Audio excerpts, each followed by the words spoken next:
The actual moonshot is wonderful, inspirational, poetic, beautiful, involved great technical challenges, genuine heroism.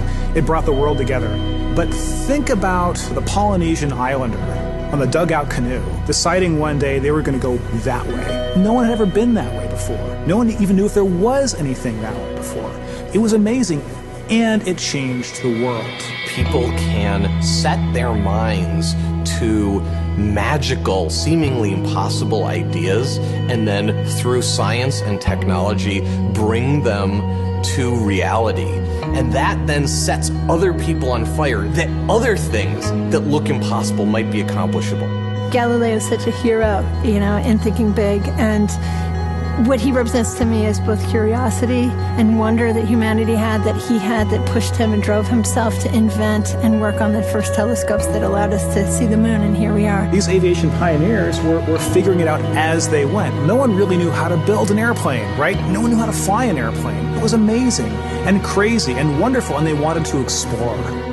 Many years ago, the great British explorer George Mallory, who was to die on Mount Everest, was asked why did he want to climb it. He said, because it is there. There's so many challenges in the world, and you could feel daunted by that, and sort of oppressed by that, or you kind of say, how might we think differently about this? Everyone else in the world is working on that next 10%. If you can be the one that delivers that 10 times improvement, you have a chance to really change things. If you want cars to run at 50 miles per gallon, fine, you can retool your car a little bit.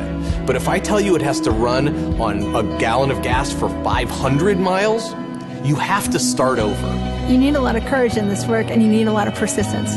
One of the things that's really critical is not only having the courage to keep trying every day or thinking big, even if you don't really 100% believe it's possible, like you might think this might be possible, have the courage to try. That's how the greatest things have happened. You don't spend your time being bothered that you can't teleport from here to Japan, because there's a part of you that thinks it's impossible.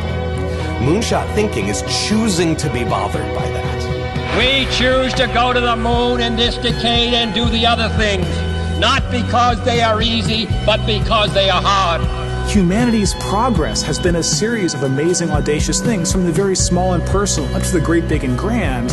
And we are a species of moonshots. And to me, that's like the really amazing, poetic, and inspirational thing. I think our ambitions are a glass ceiling on what we can accomplish. When you find your passion, you're unstoppable. You can make amazing things happen. It's been true through all of history. I believe in the human spirit, and I believe that there are always going to be crazy people who will get out of bed one morning and say, you know what?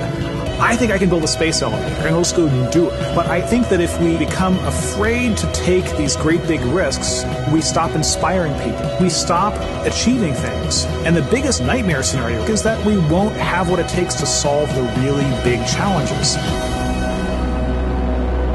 When Kennedy said that we would put a man on the moon, it's about the fact that he said, we don't know how to do this yet, and we're gonna do it anyway. And that sends chills up everybody's spine. Because if that happens, what couldn't we do?